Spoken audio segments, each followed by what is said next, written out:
back to the Time Capsule Show, where we showcase the amazing and unique lives of people all around the world and try to show what's life through their perspective and how can they sort of relate to the rest of the world and how can you viewers like sort of see into that. Today we have Joe Towne. So welcome, Joe. Thank you so much, guys. So nice to see you. Likewise. So Joe, can you just tell us a little bit more about yourself? Yeah, I'm a 6'4". I'm a tourist. I like long walks on the beach. So I'm an actor, a creator, and a coach. And so what does that mean? I love to tell stories. You know, I've been on the stage for about 30 years. Started out in the theater in the United States, in New York, and then came to school out in California for it. Traveled over to Europe, did a bunch of work there, and eventually led me to a career in film and television. And I started to get tired of only telling stories that I didn't help create.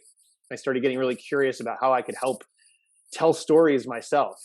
I always had an interest in writing. I had an opportunity to become a producer at 20th Century Fox while I was at college at USC. And so I had this sort of unlived life of being this producer, and eventually started producing plays in New York and LA, some of my own, some other people's. Eventually started creating everything from short films to web series to now television shows and movies as a creator. And, you know, I know that we're all in this together. So I've always been interested in knowing how can we all thrive? How can we all lift each other up along the way? So as a coach, started out just with friends and people that found a sympathetic ear. And I felt like I thrived more on doing that in between the jobs that I was creating and performing in than some of the other things I was doing.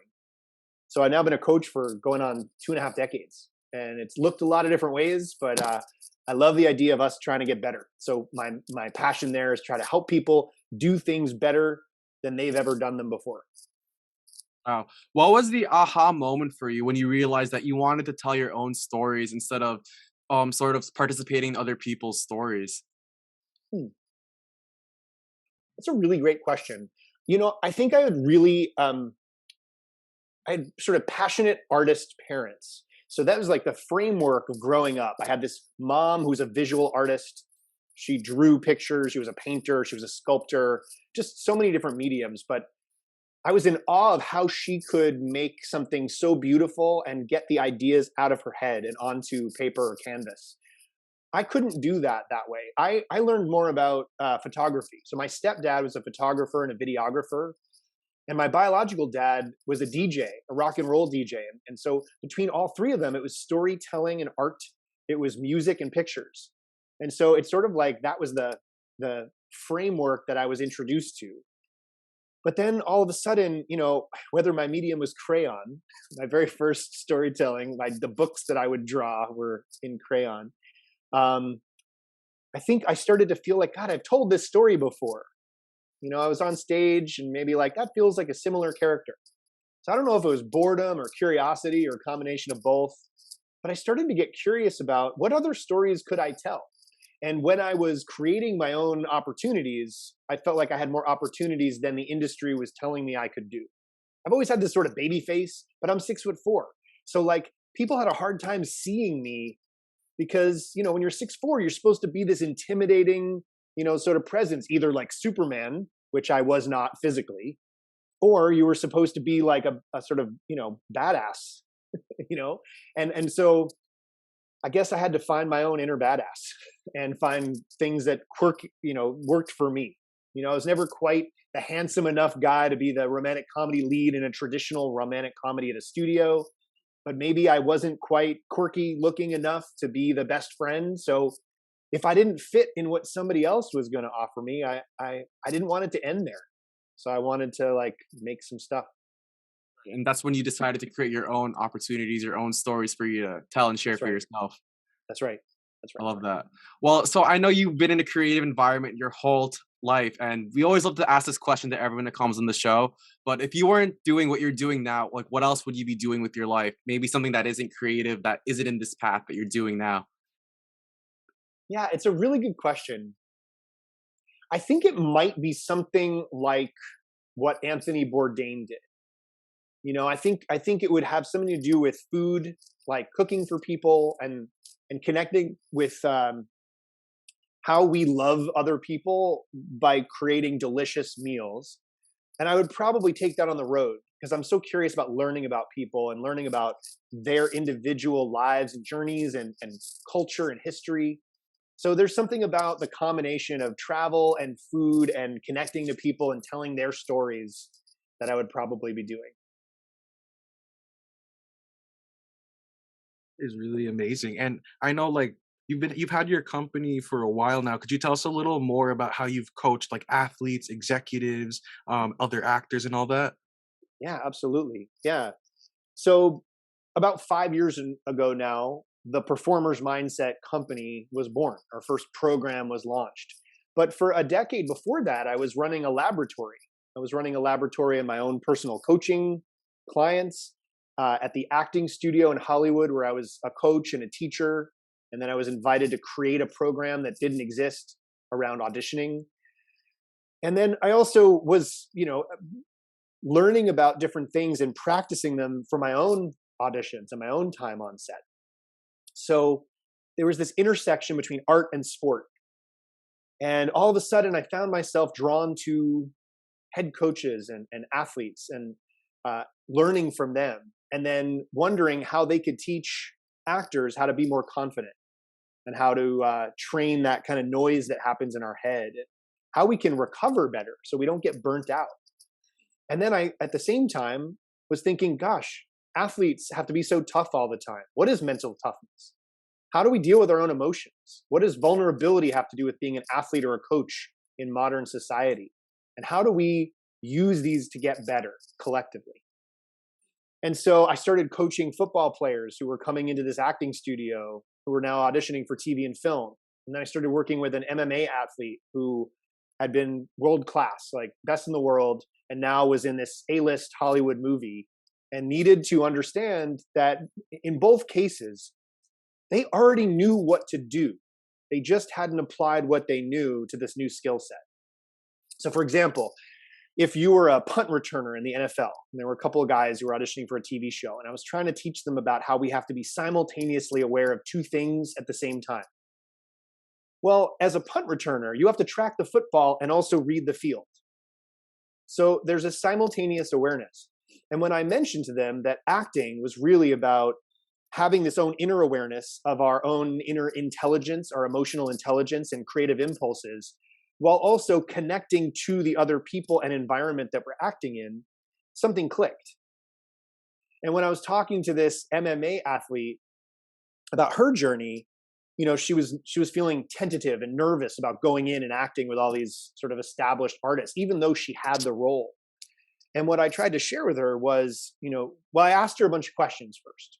And one of the things I asked her was, hey, when you go into a fight, do you plan the whole thing out? And she was like, no, I only plan the first exchange. I come out and I have the first move, and then everything else, I have to read and react to exactly what's happening. And I said, that's the same approach you can take to acting in a scene. Come in with a spark, an idea, a launching off point, and then you're in collaboration with everybody else. And all of a sudden that clicked. And I thought this intersection of art and sport is awesome. And so as we started to continue going, we had an actor in our class, our first program, who was working with all these college football athletes. And so we were brought in to teach them how to perform on the world stage, because now they switch on their Instagram account and they get 70,000 followers, and they're dealing with name, image, and likeness, that they get to monetize now in college football. And they might not have tools. They might not be comfortable interviewing or comfortable being a brand or confident in what they're doing or feeling like they know how to connect in a storytelling way. And so all of a sudden, it just one thing kept snowballing, and somebody's like, you need to meet these coaches, you need to meet this company, and the next thing you know, we needed to bring in more people to try to make sense of all these opportunities and different environments to teach the same principles. So whether we're working in the sports environment or the athletic environment or education environment like a university, everyone's dealing with the same stuff. But what their craft is different. And so that really empowered us to say, wow, I think we're onto something here, because people keep saying, where were you 20 years ago? And doesn't this exist? This feels like it should exist. And so that allowed us to feel like maybe we were a little on time with what we were trying to do. Yeah, for sure. That's amazing. That definitely makes me think back because I used to do jujitsu, and at the same time, I was also doing like a little act, like like I was in like theater, and so I noticed like there was sort of like a similarity between like sort of improv and maybe in theater and like your lines and all that. And then at the same time, when I was rolling with someone on the mats, it's like I could plan out every little strategy in my book, but I had to react right at that moment. And there's sort of that intersect. I never noticed it until right now when you mentioned it. That's amazing. And that's the whole point.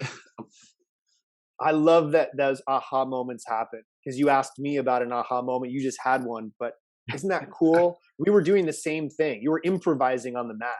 And so if I'm improvising in a movie with, Rebel Wilson, who's a brilliant improviser, like it's the same process of a fight. It's just that in one case, we're trying to physically dominate someone. In the other case, maybe we're trying to get people to laugh or think different. Right. And that's so cool. Like, and for me, like I play tennis, right? And sometimes the ball just doesn't go where I'm expecting it to go. And you just have to react on the spot. Maybe I have to run up to the net. Maybe I have to slice the ball or hit it differently. But it's all about that reacting in the moment, staying in the moment. And as you said, like improvising and being creative with that.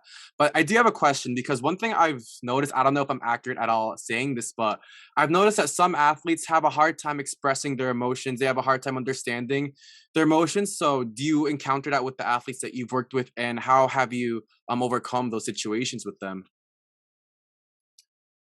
Yes, I've noticed that athletes can struggle with expressing their emotions in some cases. And also, athletes can be amongst the most emotionally expressive. I mean, talk about tennis players. Look at Serena, look at John McEnroe, look at, Yeah. look at some of the best in the world do know and have found ways to express themselves emotionally. Marshawn Lynch may not have expressed himself emotionally in interviews, but on the field, he could, run over some people. So he played with passion and emotion. And so I think we all struggle with emotion in different environments. Like we might struggle with emotion when we're kids in the playground, because if you're too emotional, you could be ostracized and laughed at. Executives struggle with emotion. Students struggle with it. So I think the everyday part of this is that we're not alone. And so one of the first things I do working with anyone is remind them that they're not alone and build connection and invest in the relationship and get curious. So those are the first steps. We got to build a relationship. We got to build trust in self and trust with each other. From there, it's about identifying, well, what are you trying to get better at? Like, what are you interested in getting better at? And then it's about hearing what they're already doing well and maybe nudging them in a curious direction. But, that's the overview. And I find that that's pretty consistent no matter who I'm working with. Right. Well, how do you build that trust with themselves and their craft? What's that process like? For me, it's really getting curious first, learning the learner. Who are you? And sharing along the way. A therapist can get to know you, but sometimes they're kind of cold, right? They're a little bit aloof. So I tell on myself along the way. I tell of an example with my son about a time that I couldn't control my temper, or a time I got scared, and he's like, "Really?" So if I can bust myself in the process and tell them, a relatable story, maybe that helps put them at ease. Right. If I share with them something that speaks to what they're going through, that science behind something, maybe they go, "Oh, maybe I can lean into this and trust this a little bit." But I get the main focus is on getting curious. As Ted Lasso says, be curious, not judgmental. I think he was quoting Walt Whitman. But anyway, the idea is like, how do we get curious about someone? And I think that those things can help put people at ease and build some connection. Great. And one thing I noticed with what you just said is essentially you need to be vulnerable if you expect other people to get vulnerable with you. Like you share something about yourself and then they'll find something to relate themselves with you. So I think being vulnerable is a huge thing that many people aren't these days, and that they can definitely learn through that. Absolutely. In case anyone's listening, Brene Brown is like the expert on vulnerability, right? And so hearing some of her podcasts and how she goes about building vulnerability is pretty remarkable. And the other thing I wanted to mention is you mentioned tennis, and if you've ever come across this book by Timothy Galway, The Inner Game of Tennis, it really speaks to this idea of mindset and the two different minds we can approach how we do what we do. So I'm a big fan of offering resources to people. So there's one book and one maybe podcast for people to check out along the way, in addition to this Oh, and speaking of podcasts, I think you had started your own podcast. Could you tell us a little more about that? Absolutely. Yeah. So I finally got the courage to do it. I'm maybe a little bit behind the two of you. And it took about 4 years. I'm a stubborn Taurus, and I was pretty resistant, but I was interested. So I knew I wanted to do it, and I knew I wanted to tell stories about how we could all get better. I knew I wanted to call it the Better Podcast, and I knew I wanted to learn from some of the world's top creatives, because I found myself having these lunches or dinners or private coachings with some remarkable humans. And I kept having the same thought. I wish that we had recorded that. I wish I could share that with other people. And so I wanted to allow people to come and experience some of those conversations. And I wanted to celebrate people's journey, but I also wanted to learn about their process, not just highlight how they got there. And so it led me to launch the Better Podcast. And we had a first season with 12 guests, and I'm super proud of it on many levels. I'm really happy that the vision that we had in our collective heads came out in a way that we're proud of. Worked really hard to do it, but also the perspective when listening to all 12 conversations, there's something that starts to happen that we hoped would happen and that people are telling us, which is I'm noticing patterns. Whether you're dealing with a woman who is an Italian chef who moved from Santa Barbara and take a big leap and moved with her family to Italy and has now written 17 books on cooking, to a guy that worked at Nike for 25 years and was like the mayor on campus, getting people excited and motivated, to a Hall of Fame winning photographer. He took Kobe Bryant's first photograph ever and his last one at retirement and helped co-write Mamba Mentality. They're all speaking of the same type of things. The moments of risk, the moments of struggle, the moments of confidence, the moments of bouncing back, morning routines, evening routines, why they love what they do. And so I love the idea that we created this constellation perspective. And I hope that as people listen, that they'll continue to experience that, because that's our secret joy about why we did it. I love what you just said, their constellation perspective. That's so wise to say. And I feel like it's so true that everyone can go through different things in life, but you can find a similar process throughout all of that. Yeah, absolutely. Oh, I'm glad you resonated with it. So with your podcast, I know you were asking people what their journey, what their process is like. So let's flip the table on you. So how would you answer the things that you talk about on your podcast if you were the one being interviewed on it? Well, say more. What specifically would you like to know about? Because I can take it in a lot of different directions. I could talk about a little bit of the things that mattered to me and some of my personal sort of philosophy. I know that's something that you're all interested in here. Some of the principles that I try to live by. Would that be a good place to start? Okay, let's say you were talking to or maybe coaching a younger version of yourself, maybe from 10 years ago or 15 years ago. What would you be talking to them about? What would you be telling them? What would sort of that discussion evolve and be like? Younger Joe. Yeah, I love this. Okay, so I love doing time travel, and I know that's your theme. And when I go back to my the artist self that first moved to California to pursue his dream of being an actor in film and TV, I had this misconception about what they wanted and about what I thought my job was. And I liken it to Michelangelo with the statue of David. He believed that David was inside the statue and that it was perfect. And all he had to do was remove the imperfections and anything that wasn't David. And so I kept trying to get the perfect take. Because I had grown up in the theater, it felt like you get into this flow. And the only thing that interrupted that were mistakes. So I didn't value mistakes. I valued perfection.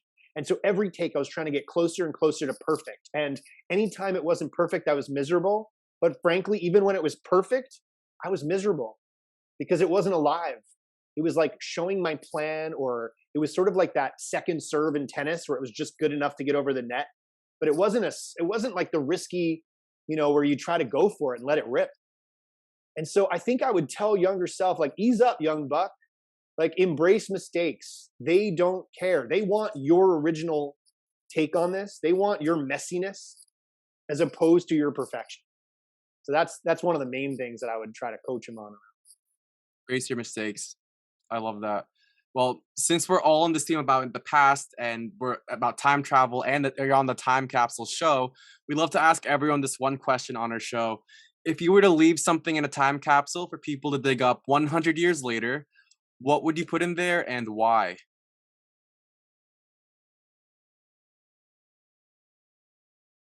Such a good question. I think about technology being outdated in 5 years, so it'd be like weird to leave a CD or something that, like, what if they didn't have a CD player? But whatever it could be, I think the essence of it would be reminders, little reminders of ways we could ease our suffering and bring more joy. And so I don't know. I'm old school. I might write it on paper. I might write it in like a cool piece of paper that maybe holds up to the elements, or maybe I'd write it in a Sharpie, my favorite pen, and just little reminders that would help bring forth more joy and help ease more suffering. What do you think one of those reminders would be? This one. For me, where most of what I do starts is the attempt to leave things better than I found it. I think my grandfather did that when he cleaned up his front stoop, outside of their family home in Brooklyn. I think when I go into a public bathroom, it's kind of gross, but like I try to just leave it 1% better than I found it. And I think that, a lot of the work that I do, whether it's in setting up an environment or a space or a culture, or whether it's one-on-one, I hope that at the end of the conversation, at the end of the journey, at the end of the telling of that story, that we just feel like a little better than we started. Right. Just add some value and add some joy and positivity. And just speaking of the bathroom, I do the same thing. When I go to the gym, sometimes I see paper towels all over the trash because it's on the table, and like people just don't put it in the hole. And I'll just gladly shove it in the hole so that, the whole counter's cleaner in the bathroom. And people just don't do that sometimes. Yeah, I respect that. And, you can wash your hands after, right? Like, Exactly. I look at people doing that on the side of the road or on the beach, and what they're doing in the oceans, and these teenagers that are inventing devices to clean up the bottles and the plastic. And I'm just in awe because that feels like the epic version of what we're talking about. Exactly. And honestly, it's pretty smart that you're putting it on pencil, like on, paper and Sharpie, because that's something that I don't think is ever going to go out of style. Like, for example, there's floppy disk. I don't even know where would I insert that? What do I do? I don't even know what that is. Look, I'm What do I 23. do with I don't my know what a floppy floppy disk? disk is. It was like a flimsy plastic square that in the circle in the middle had almost like a record. It was like, have you ever seen an album like a big like vinyl? Yeah, vinyl? big ones. Yeah. So this was like floppy vinyl, and on it would be zeros and ones recorded from the computer that would tell a basic story or have a basic game, or would be your report that you'd type for school. And so instead of a CD or instead of a digital file, it was a floppy disk, and it would go in and it would clamp down and it would play. Wow. And it was like, yeah, I don't know what we do with them either. It's crazy. The world's evolving too quickly. Yep. In the future, I feel like people won't even be writing anymore. They'll just be we're all like going to be on typing. Meta. That's right. Meta. Maybe we just go like this and Right. send Yeah. it. Just think something, it'll happen. Yeah. All right. So where can people connect with you? Like your social media, maybe your websites for coaching, or your podcast? Yeah. So what we do is called the performer's mindset. So that website, that Instagram, it's probably the easiest place to get connected to what we're doing. And on there, will be the podcast section. The Better Podcast is featured pretty clearly on theperformersmindset.com. And find me at The Performer's Mindset. If you want to write to me directly, at me, Joe Towne. So, you can at me on Instagram, on Twitter, wherever you like. Awesome. Well, Joe, thank you so much for being on our show. And thank you to our viewers and listeners for tuning in. Please make sure to like, comment, share, and subscribe, and to follow Joe and his beautiful project with the Better Podcast and everything that he's doing. Tune again next week for another amazing episode of the Time Capsule Show. You guys, super fun. Thank you so much for having me. I truly